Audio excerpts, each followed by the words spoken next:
Dead on arrival. That is what they said. June 6, 1944. The beaches of Normandy. The average age of the soldiers hitting the sand was 20. They were fit, they were strong, and they were terrified. Standing among them was a man old enough to be their grandfather. His generals told him he was a liability. His doctors told him he was dying. But when the ramp dropped, he didn't stay on the boat. He led the charge.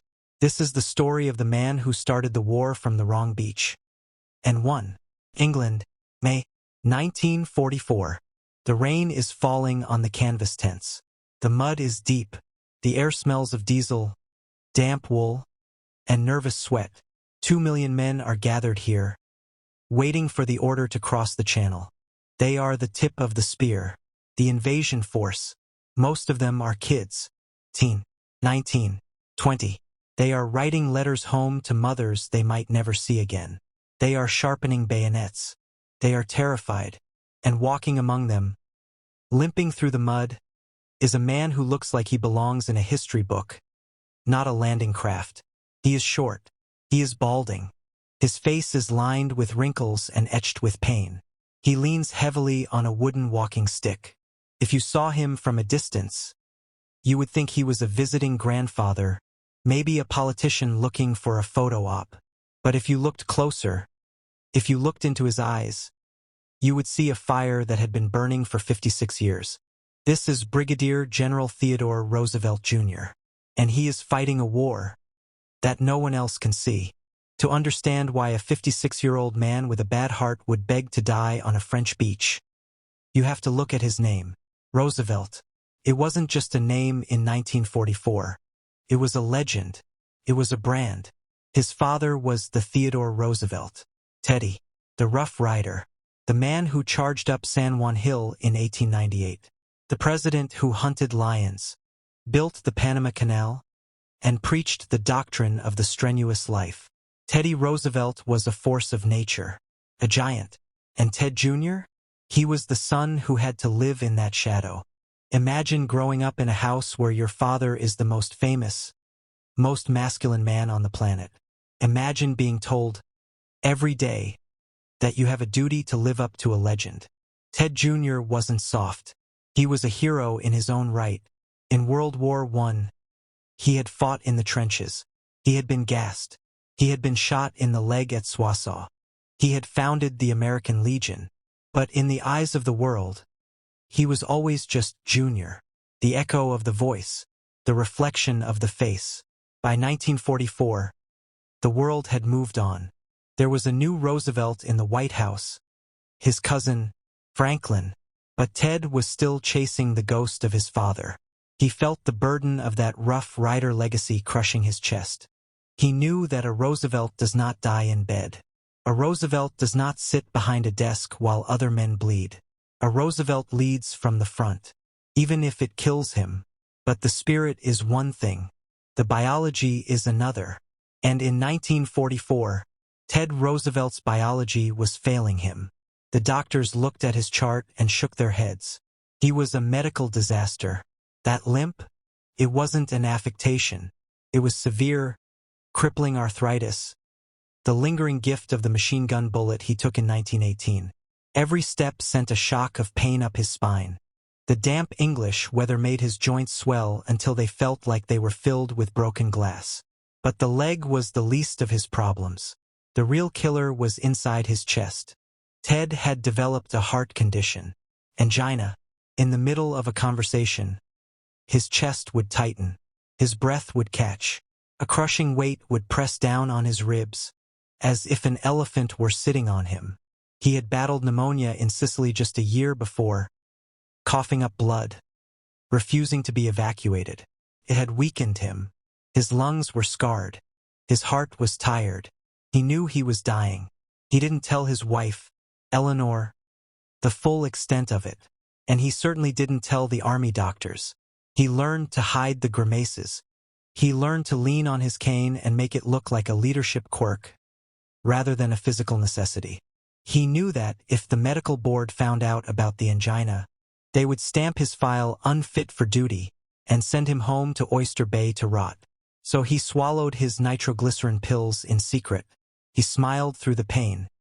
He was a 56-year-old man in a 20-year-old's war, holding his own body together with sheer willpower. The Army High Command knew Ted was old. They knew he was battered. They loved him, in a way. He was charming. He was kind. He knew the name of every soldier in his outfit. But they didn't want him in combat. The Pentagon wanted to use him as a mascot, a symbol. "General," they said, "we have a nice spot for you in London. You can work on the liaison staff. You can give speeches. You can boost morale." To Ted, this was an insult worse than death. He had been the assistant division commander of the 1st Infantry Division, the famous Big Red one, in North Africa and Sicily. He had fought well, but his style was unconventional. He didn't wear a helmet. He wore a knit wool cap. He didn't carry a regulation pistol. He carried a walking stick. He didn't salute properly. He spent more time drinking coffee with the privates than planning strategy with the colonels. The brass saw this as undisciplined. When the invasion of Normandy was being planned, Ted was transferred to the 4th Infantry Division. But it was seen as a lateral move, a retirement home. General Raymond Barton, the commander of the 4th, was told to keep an eye on Roosevelt, keep him out of trouble, keep him safe. They wanted to bench him. They wanted to put the old warhorse out to pasture before he embarrassed himself or got killed, because that was the other problem. The name. Enter General Omar Bradley, the GI's general. Bradley was a professional. He was precise, disciplined, and unpretentious. He liked Ted personally, but professionally, he thought Ted was a nightmare. Bradley looked at Theodore Roosevelt Jr. and saw a liability. First, there was the cowboy factor. Bradley felt that Ted was trying too hard to be his father. He thought Ted's antics, the cane, the lack of helmet, were dangerous theatrics. In modern warfare, you don't charge up hills on horseback. You coordinate artillery and air support. Bradley famously wrote that Roosevelt had too much of the Rough Rider in him. But the second fear was darker. Propaganda. Imagine the headlines in Berlin if the Germans captured Theodore Roosevelt's son. Joseph Goebbels, the Nazi propaganda minister, would have a field day. They would parade him through Berlin. They would put him on the radio. The son of the American president's cousin, the son of the great Teddy Roosevelt, is now a prisoner of the Reich. It would be a devastating blow to Allied morale. So the order came down from the top. Keep Roosevelt back. He is too old to fight. He is too sick to lead. He is too valuable to lose. He is a has-been. Ted felt the walls closing in. He sat in his tent, listening to the rain, rubbing his aching knee. He knew the invasion was coming. The big show. If he missed this, his life would mean nothing. He would just be the footnote to his father's biography. He picked up his pen. He pulled out a sheet of paper. He wasn't going to accept the desk job. He was going to gamble everything on one desperate letter. He began to write to General Barton. He didn't ask for a command in the rear. He didn't ask for a staff job. He asked for the one thing that no sane 56-year-old man would ask for. He asked to go in with the first wave. Late May 1944. The invasion of Europe is imminent. The maps are drawn. The tides are calculated. The paratroopers are packing their chutes. And in a headquarters tent in the south of England, a typewriter is clacking. General Ted Roosevelt is writing a letter. Again, he isn't writing to his wife. He isn't writing his will. He is writing a formal request to Major General Raymond Barton, the commander of the 4th Infantry Division. It is a request that, by all military logic, should have been thrown in the trash.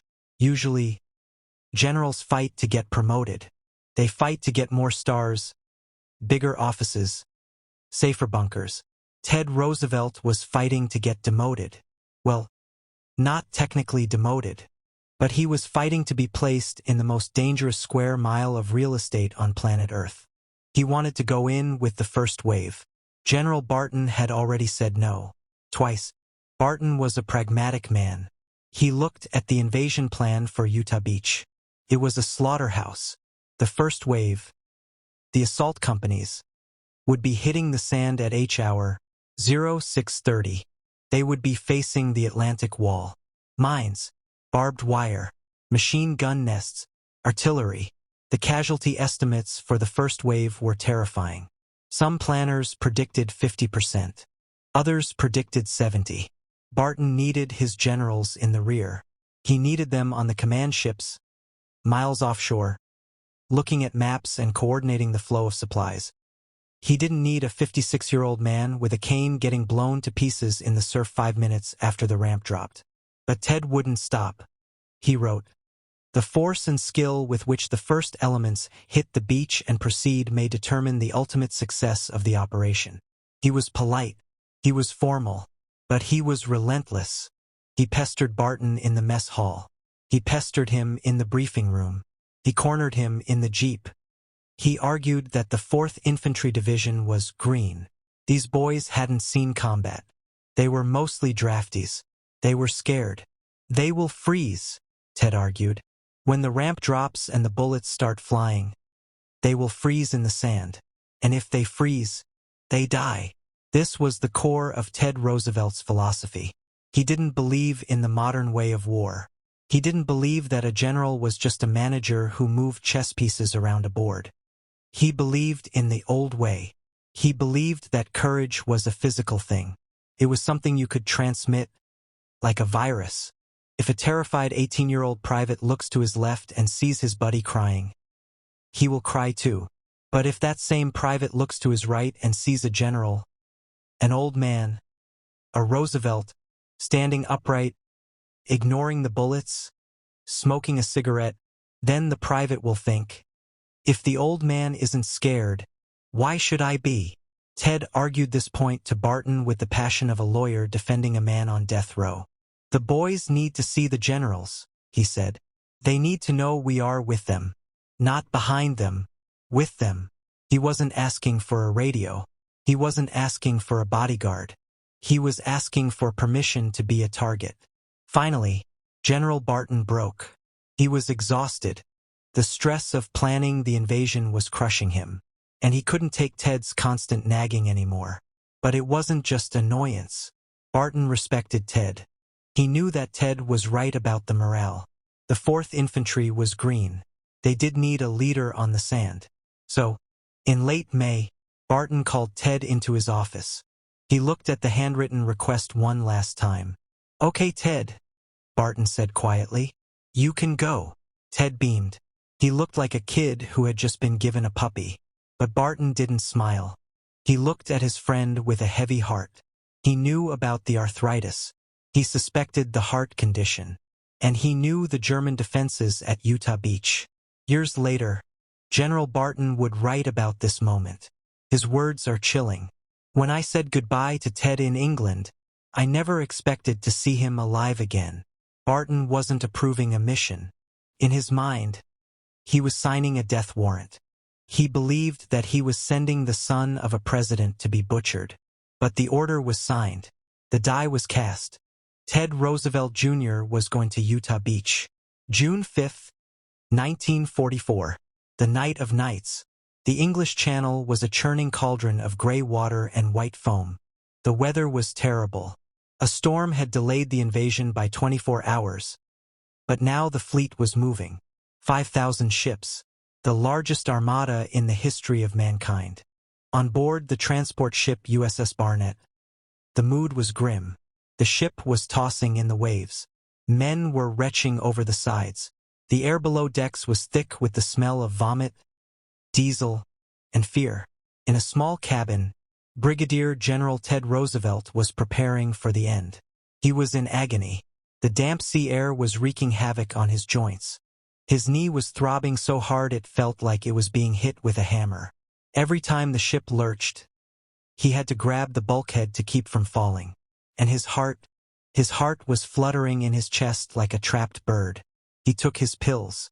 He rubbed liniment on his leg. He checked his equipment. He didn't carry a rifle.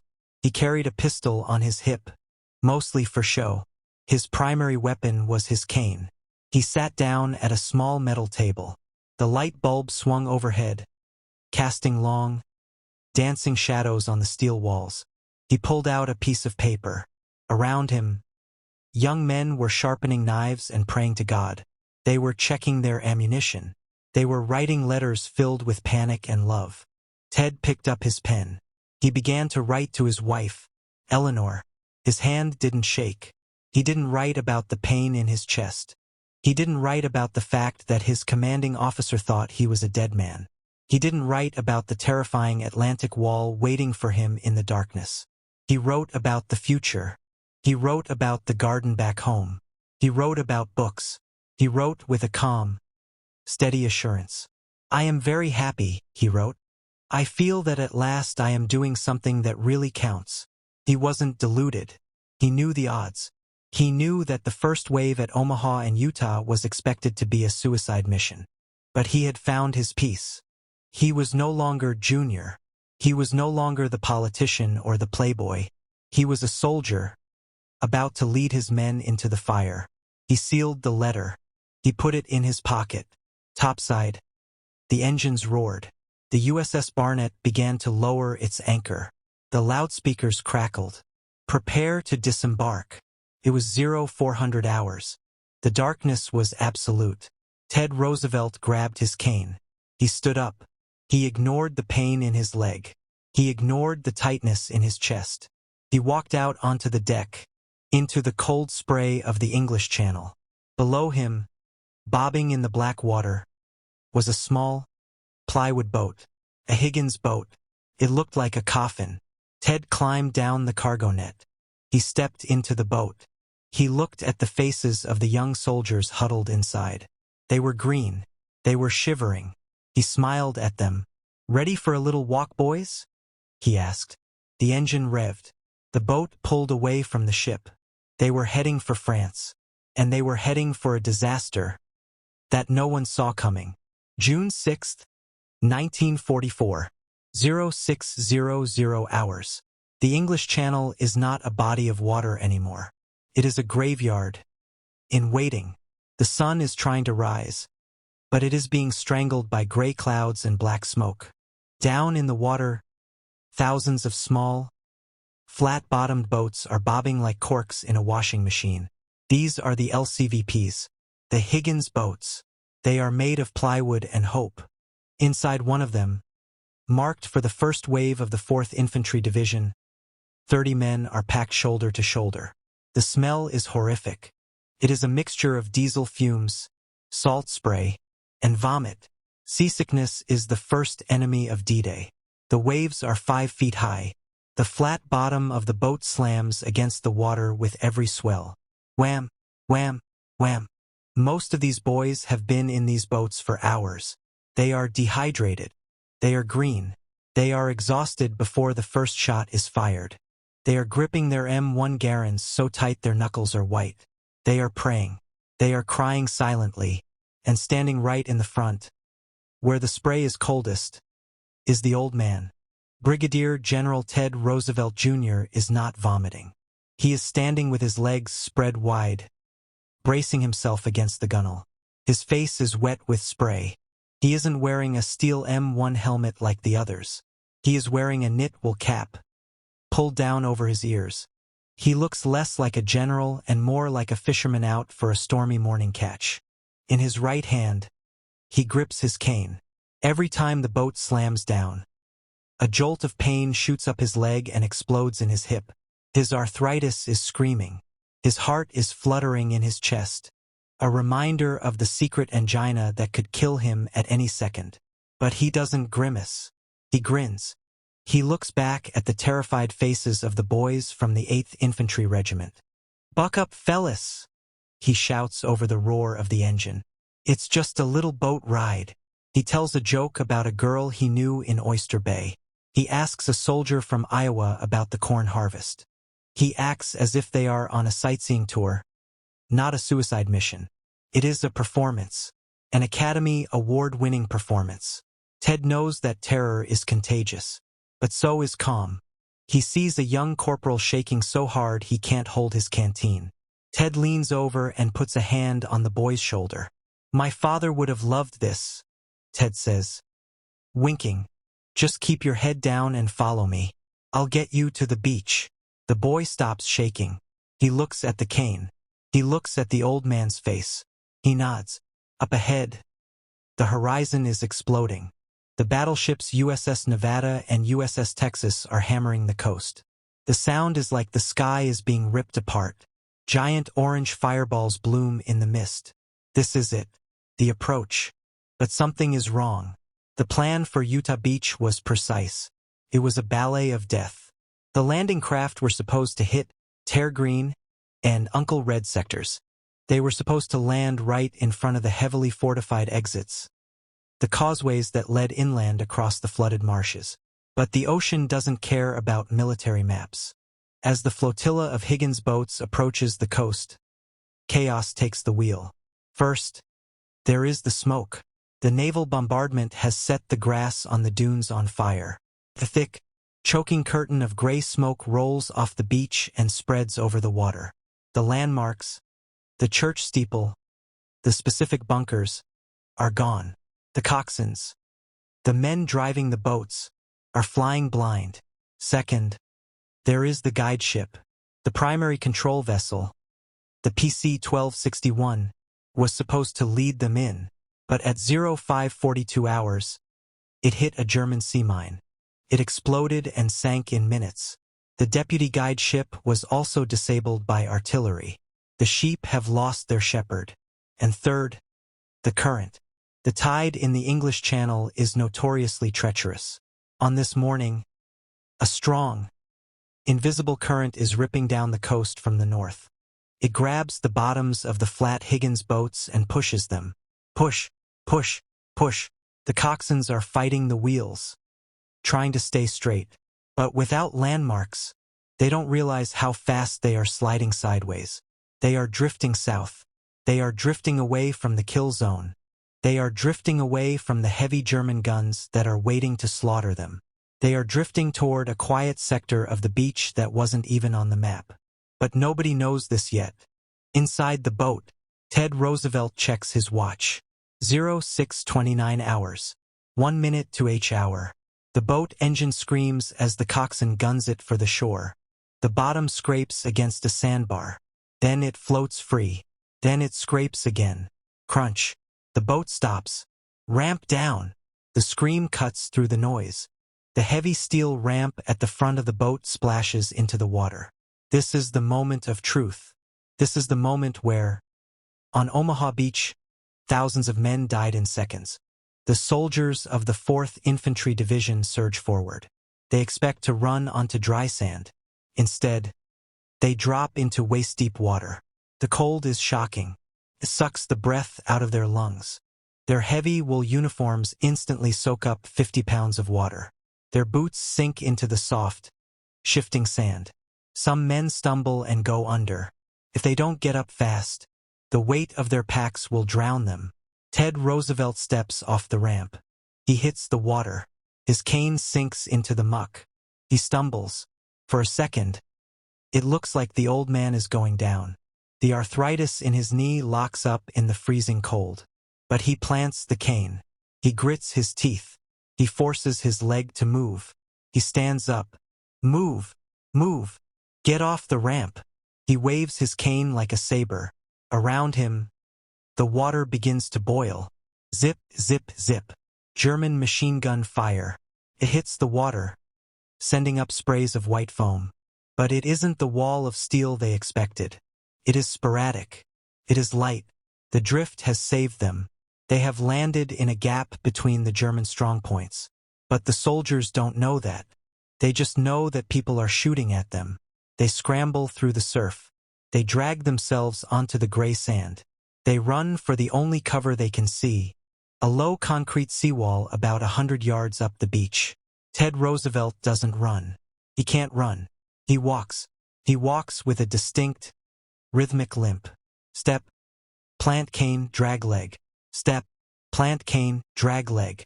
He is the only upright object on the beach. He is a perfect target. A mortar shell explodes 50 yards away. Sand rains down on his knit cap. He brushes it off without breaking stride. He reaches the seawall. He climbs over it. He drops down next to a group of radio operators who are huddled in the sand, trying to keep their equipment dry. They look at him with wide eyes. The general made it. The adrenaline is fading. The reality is setting in. Ted Roosevelt wipes the salt water from his glasses. He puts them back on his nose. He pulls a waterproof map out of his jacket pocket. He looks at the map. Then he looks at the dunes in front of him. He looks for the two distinctive windmills that were supposed to mark the exit road. They aren't there. He looks for the massive concrete bunker that intelligence said would be on the left flank. It isn't there. Instead, he sees a bombed-out house with a red roof. He sees a small dirt track leading inland, not a paved causeway. He turns to his regiment commander, Colonel Van Fleet. "Colonel," Ted says calmly, "where are we?" Van Fleet shakes his head. "I don't know, General. Nothing matches the photos." Ted looks back at the water. The second wave is coming in. The tanks are coming in. The engineers are coming in. All of them are following him. If they are in the wrong place, the entire invasion timetable is wrecked. The engineers will blow holes in the wrong obstacles. The tanks will drive into swamps. The infantry will be cut off from the rest of the army. Ted walks up to the top of a dune. He stands there, exposed to the enemy snipers, looking north and south. He studies the coastline, and then the terrifying truth hits him. The current, the smoke. They have drifted more than 2,000 yards south. They are a mile away from their target. They are in Sector Victor. Technically, this is a disaster. They are isolated. They are disorganized. The heavy guns are a mile north, waking up, turning their turrets toward this new threat. If Ted hesitates, the Germans will realize the mistake. They will shift their fire and wipe the 4th Infantry Division off the map. He has thousands of men and millions of dollars of equipment pouring onto a beach that leads to nowhere. The plan is worthless. The map is trash. Ted folds the map and puts it back in his pocket. His heart is hammering against his ribs. The pain in his chest is blinding, but his face is stone. He looks at the confused officers around him. They are waiting for orders. They are waiting for him to radio the Navy and say, "Stop! We are in the wrong place. Pull back." That is the logical military decision. But Ted Roosevelt Jr. is not a logical man. He is a Rough Rider's son. He grips his cane. He looks at the enemy lines, and he prepares to make the decision that will win the battle. 0640 hours, Utah Beach. The situation is critical. Brigadier General Ted Roosevelt Jr. is standing on top of a sand dune, leaning on his cane. He is looking at a map that is now useless. Around him, the beach is filling up. The first wave of infantry is huddled behind the seawall. The second wave is landing. The third wave is 5 minutes out. If you have ever seen a traffic jam on a highway, imagine that. Now imagine the cars are 30-ton Sherman tanks. The drivers are terrified teenagers, and someone is shooting at them with mortars. Chaos is setting in. The beach is becoming a parking lot. The engineers are shouting. The tank commanders are buttoned up inside their turrets, spinning their periscopes, looking for a target. The radio operators are screaming into their handsets. "Red Beach Control. Red Beach Control. We are off course. Request instructions." But there are no instructions coming. The commanders on the ships are miles away. They can't see the confusion. They can't see the terrain. Ted Roosevelt is the highest-ranking officer on the sand. The weight of the entire invasion is on his arthritic shoulders. He has 3 choices. Choice number 1, wait. He can order the men to dig in. He can radio the Navy and wait for them to figure out where they are. Result: disaster. If they stop moving, the following waves of troops will crash into them. The beach will become a crowded killing zone. One German machine gunner could wipe out a whole company. Choice number 2, move north. He can order the division to march 1 mile up the beach to the original Terre Green sector. Result: suicide. To get there, His men would have to march parallel to the enemy lines. They would be walking sideways across the front of the German guns. It would be a turkey shoot. Choice number 3. Improvise. He can throw the plan away. He can attack the enemy here, right now. But this is risky. He doesn't know what's behind those dunes. Could be a swamp. Could be a minefield. Could be a panzer division waiting in ambush. The officers around him are looking at him with desperate eyes. Colonel Van Fleet, the regiment commander, runs up to him. He is breathless. "General!" Van Fleet shouts over the roar of an exploding shell. "We are in the wrong place. The causeway is a mile north. What do we do?" The commodore of the landing craft, Edgar Woods, is there too. He looks worried. "Do we pull back, sir? Do we try to shift the next wave?" Time freezes. A mortar shell whistles overhead and slams into the wet sand 50 feet away. Sand sprays over Ted's jacket. He doesn't flinch. He doesn't blink. He wipes the grit from his face.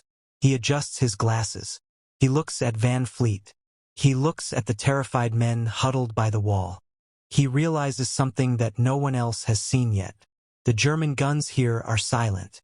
The defenses here are weak. By drifting south, they haven't just made a mistake. They have accidentally stumbled into a blind spot in Hitler's Atlantic Wall. Fate has handed him a miracle, but only if he has the guts to seize it. Ted Roosevelt smiles. It is a genuine, wolfish smile. He grips his cane tight. He turns to Colonel Van Fleet and Commodore Woods. He speaks clearly, his voice cutting through the noise of battle. "We'll start the war from right here."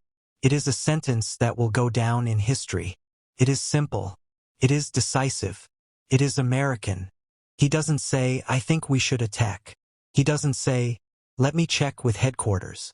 We start the war. Here. He points his cane inland, toward the dunes. "Inland," he roars. "Get the men off the beach. Go straight over the wall. We're going in." The decision is made. The paralysis breaks. Now, the old man goes to work. If D-Day was a symphony of destruction, Ted Roosevelt was its conductor, and his baton was a hickory walking stick. He climbs down from the dune. He walks into the chaos. He is walking with a severe limp, dragging his bad leg through the heavy sand. But he is moving faster than men half his age. He walks right up to the seawall. "Come on, boys!" he yells to a group of pinned-down riflemen. "Who's going to be the first one to Berlin?" He waves his cane like he's herding cattle. "Up and over. Let's go. Don't worry about the mines. The engineers are clearing them." He sees a Sherman tank, a DD tank that has just floated in. The commander is hesitating. The tank is blocking the exit. Ted walks right in front of the tank. He taps on the hull with his cane. The commander pops his hatch. "Get that thing moving, son," Ted shouts, pointing at a concrete pillbox. "Put a shell in that window. Move." The tank lurches forward. The pillbox explodes. Ted keeps moving. A young lieutenant is arguing with a sergeant about where to set up a mortar. Ted walks between them. "Set it up right here," he says, pointing to a crater. "Drop smoke on that ridge. Do it now." He is everywhere at once. He is directing traffic. He is organizing stragglers. He is telling jokes. Witnesses later said it was surreal. Here was a 56-year-old man, a former president's son, walking around a battlefield without a helmet, armed with a stick, reciting poetry and swearing like a sailor. Bullets are zipping past him. He doesn't duck. When a soldier yells, "General, get down. You're gonna get hit," Ted just laughs. "If they haven't hit me by now, they aren't trying hard enough." He is utterly fearless.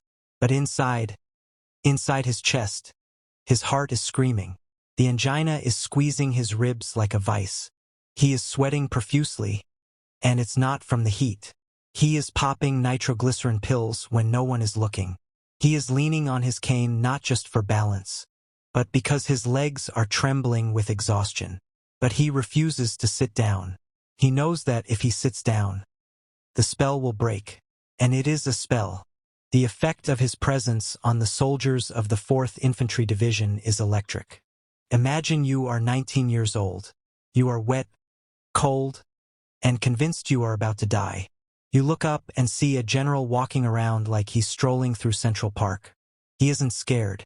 He isn't hiding. A calm settles over the beach. The panic evaporates. If the old man can do it, the soldiers whisper, so can we. They stop huddling. They start moving. They swarm over the seawall. They cut the barbed wire. They rush the German bunkers. Because they are in the wrong place. The German defenses are thin. The American troops overwhelm them. They push inland. They secure the causeways. By 0730 hours, just 1 hour after landing, the 4th Infantry Division has broken through the Atlantic Wall. While Omaha Beach is turning into a bloodbath, Utah Beach is turning into a blitzkrieg. Thousands of men are pouring through the gap that Ted Roosevelt found. Tanks, trucks, jeeps, artillery. The invasion is working, and standing at the exit, waving them through like a traffic cop, is the man with the cane, General Barton. The man who thought he sent Ted to die comes ashore a few hours later. He expects to find a disaster. He expects to find piles of bodies. Instead, he finds Ted Roosevelt sitting on a crate, drinking coffee, reading a letter. Ted looks up. His face is gray with fatigue. His eyes are sunken, but he smiles. "Hello, Raymond," Ted says. "We've had a busy morning." Barton looks around. The beach is secure. The casualties are incredibly low. Less than 200 men lost out of 20,000. It is a miracle. And it happened because one man was too stubborn to listen to the rules, too brave to be afraid, and too old to panic. Ted Roosevelt didn't just capture a beach. He captured the spirit of the entire division. He started the war from the wrong place, and it turned out to be the perfect place. The sun finally set on June 6, 1944. The beaches of Normandy were stained with oil, blood, and the wreckage of war. At Omaha Beach, the Americans had suffered over 2,000 casualties. It was a scene of absolute horror. But at Utah Beach, it was a different story. By nightfall, the 4th Infantry Division had moved miles inland. They had linked up with the 101st Airborne. They had cleared the causeways. And the cost? Out of 20,000 men who landed at Utah that day, fewer than 200 were killed. It was a statistical miracle. Historians and military analysts would spend decades studying D-Day. They would analyze the tides, the German defenses, and the naval bombardment. But almost all of them agree on one thing. The miracle at Utah Beach wasn't just luck. It wasn't just the current pushing the boat south. It was the decision made by one man on a sand dune. If Ted Roosevelt hadn't said, "We'll start the war from right here," the division might have stalled. They might have tried to march north into the teeth of the German guns. They might have waited for orders while the enemy regrouped. Instead, they moved. They improvised. And because of that, thousands of young men who should have died that morning lived to see the sunset. But the war didn't stop at the beach. For the next month, the 4th Infantry Division pushed hard. They fought through the hedgerows of Normandy. They fought for the port city of Cherbourg. And leading them, every step of the way, was the old man with the cane. Ted Roosevelt didn't go back to headquarters. He didn't rest. He stayed at the front. There are stories from those weeks that sound like myths. Soldiers reported seeing the general walking point with rifle squads. They saw him directing tank fire in the middle of street battles. When Cherbourg finally fell, thousands of German soldiers surrendered. Imagine the scene. A hardened German officer, a veteran of the Eastern Front, walking out with his hands up. He expects to surrender to a young, strapping American GI. Instead, he surrenders to a small, 56-year-old man with a knit cap and a walking stick. The Germans were baffled. They couldn't understand how this crippled grandfather had defeated an entire division. They didn't know his name was Roosevelt. They just knew he was unstoppable. But even heroes have limits. The adrenaline of D-Day had kept Ted going. The sheer force of will had masked the pain in his chest. But the human body keeps a ledger. And eventually, the debt must be paid. By July, the stress was overwhelming. Ted was barely sleeping. He was living on coffee, cigarettes, and nitroglycerin pills. He wrote letters home, still cheerful, still hiding the truth. But his face was gray. His breath was short. On July 12, 1944, just 5 weeks after landing on Utah Beach, the bill came due. Ted had spent the day visiting his men on the front lines. He was exhausted. He retired to his sleeping quarters, a converted truck parked in an apple orchard near St. Mary-Glise. He told his aide he was tired. He lay down on his cot, and he never woke up. It wasn't a German bullet that killed him. It wasn't an artillery shell. It was his own heart. It simply stopped beating. He had pushed it past the breaking point. He had squeezed every last drop of courage and energy out of his failing body until the mission was done. He died quietly, in his sleep, while the guns rumbled in the distance. The news of his death shocked the army. General Omar Bradley, the man who had called him a liability, was devastated. He later said that the frantic action of D-Day was the bravest thing he had ever seen. General Patton wrote in his diary that Roosevelt was one of the bravest men I ever knew. Even the soldiers, the rough, cynical GIs who hated officers, wept openly. They had lost their mascot. They had lost the man who walked them through hell and brought them out the other side. On September 28, 1944, the paperwork was finalized. Brigadier General Theodore Roosevelt Jr. was posthumously awarded the Medal of Honor. The citation read, "He repeatedly led groups from the beach, over the seawall and established them inland. His valor, courage, and presence in the very front of the attack inspired the troops to heights of enthusiasm and self-sacrifice. He became one of only 2 fathers and sons in American history to both receive the Medal of Honor. They buried him in Normandy. Today, if you visit the American cemetery at Colleville-sur-Mer, you will see thousands of white crosses lined up in perfect rows. Most of them belong to boys who were 19 or 20 years old. But if you look closely, you will find a cross that stands next to another Roosevelt, his younger brother, Quentin, who died in World War I. And under that white stone lies the man who defied time. History is full of ironies. The army doctors said he was too sick. The Pentagon said he was too valuable. The generals said he was too reckless. And almost everyone said he was too old. They were wrong. On the morning of June 6, 1944, when the world hung in the balance, Theodore Roosevelt Jr. wasn't an old man. He was the youngest spirit on the beach. He proved that leadership isn't about rank. It isn't about perfect health. It isn't about following the plan. It is about standing up when everyone else wants to lie down. It is about walking forward when everyone else wants to run back. He didn't just capture a German division. He didn't just capture a beach.